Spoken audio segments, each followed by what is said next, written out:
तो सवाल यही है कि एक के बाद एक भारतीय जनता पार्टी की तरफ से विधायकों का कैबिनेट मंत्री स्वामी प्रसाद मौर्य का जाना कितना बड़ा संकट बीजेपी के लिए पैदा कर सकता है। स्वतंत्र देव सिंह उत्तर प्रदेश के अध्यक्ष से लेकर सुनील बंसल को लगाया गया उन्हें मनाने में। केशव प्रसाद मौर्य खुलकर ट्वीट कर रहे हैं। आखिर किन वजहों से ये नेता जा रहे हैं और कितना बड़ा ये लोग नुकसान बीजेपी को पहुंचा सकते हैं। झटके पर झटका इसे कहा जाता है। और तमाम जो दावा है अभी समाजवादी पार्टी का वो ये है कि और भी कई नेता कतार में हैं, यानी लाइन में लगे हुए हैं। जो गौरव जी कह रहे थे उस पर एमएच खान साहब आपका जवाब, फिर शरद प्रधान जी बताएंगे कि गौरव जी की बातों पर क्यों हंस रहे थे। अंडर करंट जो आप खान साहब कर रहे हैं बार बार, अंडर करंट होने के लिए भी तो कहीं ना कहीं नेता का एक प्रेजेंस दिखना जरूरी है। और जैसा हमने देखा कि पश्चिम बंगाल में बीजेपी और वहां पर टीएमसी के बीच में एक फाइट थी दो तरफा, जिसमें टीएमसी ने अपना दबदबा कायम किया, लेकिन दूसरी तरफ पलायन होता था तो इन्हीं दोनों पार्टियों में, और ये दिख गया रिजल्ट्स में भी, चाहे वो लेफ्ट दल हो या कांग्रेस हो, उनका क्या हाल हुआ। वही हाल तो नहीं है। और आप अंडर करंट कह के सोच रहे हैं कि ये पीरियड पूरा पार कर लिया जाए किसी तरह से। अंजना जी देखिएगा, आप बहुत हल्के में ले रही हैं, ये आपका अपना मिजाज हो सकता है। हम कह रहे हैं कि हमारे 325 विधायकों की उम्मीदवारी हमने घोषित कर दी, बिना तैयारी के, बिना छानबीन के हमने घोषित कर दिया। हमारे पास 325 आज 325 कैंडिडेट हमने डिक्लेयर कर दिया। किसी पार्टी ने एक भी कैंडिडेट डिक्लेयर किया बताइए आप। हम तैयारी में हैं पूरी तरह से और चुनाव जीतने की स्थिति में हैं। हम हर वर्ग के लोगों को टिकट दे रहे हैं। सब जन हिताय सब जन सुखाय का नारा हमारा है। उस हिसाब से सारे लोगों को टिकट देके मैदान में छोड़ दिया है। हमारे कैंडिडेट एक पूरी कॉन्स्टिट्यूंसी में 2-2 राउंड लगा चुके, डोर टू डोर। अब तीसरे राउंड लगाएंगे। ये लोग हैं कहां? अभी तो मैं आपसे यही कह रहा हूं कि सर फुटअव्वल भारतीय जनता पार्टी में, समाजवादी पार्टी में होने जा रहा है। और सर फुटअव्वल के बाद देखिएगा कितना बड़ा बवाला मच रहा है। बहुजन समाज पार्टी इस चक्कर में नहीं है कि हाँ हम क्या करें क्या नहीं करें। बहुजन समाज पार्टी अपने हिसाब से बूथ की तैयारी करके हमने कैंडिडेट डिक्लेयर कर दिया है। अगर न किया हो तो बताइए आप। तो ये हवा में हमने डिक्लेयर कर दिया क्या? हमारे पास इतने आदमी कहां से आ गए? कौन? हमारे वहां तो 10-10 आदमी को लाइन लगी थी। हमने छांट करके जो करेक्ट, जिसका हमने देखा इतिहास अच्छा नहीं रहा है, जिसका क्रिमिनल इतिहास रहा है, उनको हमने छांटा है।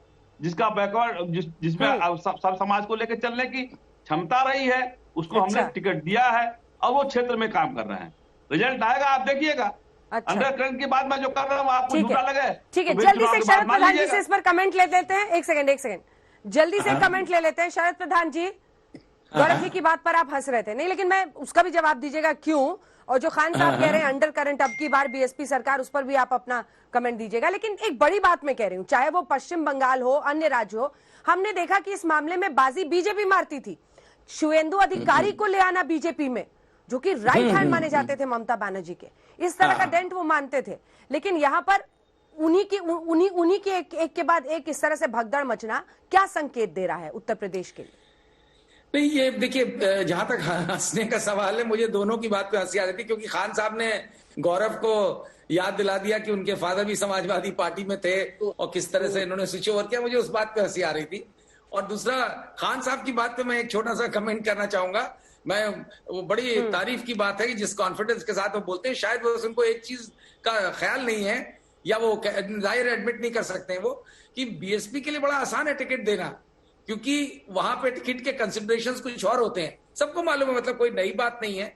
वहां पे टिकट के रेट्स होते हैं, तो जो उस रेट को जो है एक्सेप्ट कर लेता है उसको टिकट मिल जाता है, क्योंकि वोट वहां मायावती के नाम पे मिलता है। अब वो कितना मिलेगा इस बार, ये तो समय बताएगा। अब जहां तक खान साहब वो खान साहब अब इस बात को बेचारे कैसे एडमिट करेंगे? काम हो गया, बट बड़े कॉन्फिडेंस के साथ बोलते हैं खान साहब की तारीफ करता हूं। टिकट पैसा देगा वहां जाएगा। जी आप भी हमारे मित्र हैं, आप ऐसी बातें ना कहा करिए। आप मेरे मित्र हैं, ऐसी बातें मत कहिए। जो जहां आपको फ्री में मिल रहा है वहां आदमी जाएगा, जहां पैसा दे के ले रहा है वहां जाएगा। ये बताइए आप। अब देखिए, ट्रेडिशन एक होता है ना, एक आपकी परंपरा, आपकी पार्टी की परंपरा मजबूती नहीं है। अच्छा मान लीजिए नहीं, बहुत मजबूत है, मान लेते हैं, लेकिन परंपरा यही रही है। नहीं है तो काहे टिकट लेंगे लोग? हमारी पार्टी में अगर मजबूती नहीं तो टिकट क्यों लेंगे लोग? सवाल है। हमारी पार्टी में अगर मजबूती नहीं तो टिकट क्यों अब लेंगे लोग? सैयद जरीन हमारे साथ जुड़ गए हैं समाजवादी पार्टी की तरफ से। जरीन जी, क्यों टिकट लेंगे? जरीन जी, जो बीएसपी छोड़कर बीजेपी में आए और चुनावों के एन पहले आपके पास आ रहे हैं, उससे क्या मेरी बात पूरी नहीं हुई अंजना, मेरी बात पूरी नहीं हुई। आपने सवाल जो पूछा था वो पूरा नहीं हुआ। आप लोगों को होगा, किस तरह से आंक रहे हैं? ठीक है शरद जी कर लीजिए। मैं ये कहना चाह रहा हूँ, ये जहां तक सुरेंदु अधिकारी के सरीके नेता आते थे वो अब बीजेपी से निकल रहे हैं जी। नहीं, ये वाकई में ये जो है बहुत बड़ा इसीलिए बीजेपी के लिए बहुत बड़ा झटका है। ऐसी उम्मीद नहीं थी। बीजेपी 1 महीने पहले तक ये कहा जाता था कि बीजेपी का क्लीन स्वीप हो जाएगा। ये और क्योंकि अखिलेश यादव भी ठंडे पड़े थे, बसपा का तो कोई पुरसा हाल ही नहीं था, मायावती तो अभी भी घर में बैठी हैं, तो और अखिलेश का भी कोई वो नहीं दिख रहा था कि ये लड़ने के मूड में है। लेकिन जिस तरह अखिलेश निकले, बहुत देर से निकले, लेकिन जिस तरह का रिस्पांस उन्हें मिलने लगा तो बीजेपी को वहीं से खतरे की घंटी बजने लगी। और जिस तरह अब समय के साथ जिस तरह जो छोटी छोटी पार्टीज उनके साथ जुड़ी, तब तक भी नहीं लग रहा था। बीजेपी ने भी, अब उन्होंने निषाद दिया तो इन्होंने भी निषाद के ले लिया, उन्होंने राजभर का एक टुकड़ा ले लिया, इन्होंने भी ले लिया, पटेल उनके पास ऑलरेडी बीजेपी के पास थे। लेकिन अब जिस तरीके से ये भगदड़ मच रही है और बीजेपी के अभी जैसा मैंने कहा कि कम से कम 1-2 मंत्री और 2 सिटिंग एमएलए के बारे में कहा जा रहा है कि अगले 2-3 दिन में वो भी स्विच ओवर कर जाएंगे समाजवादी पार्टी को।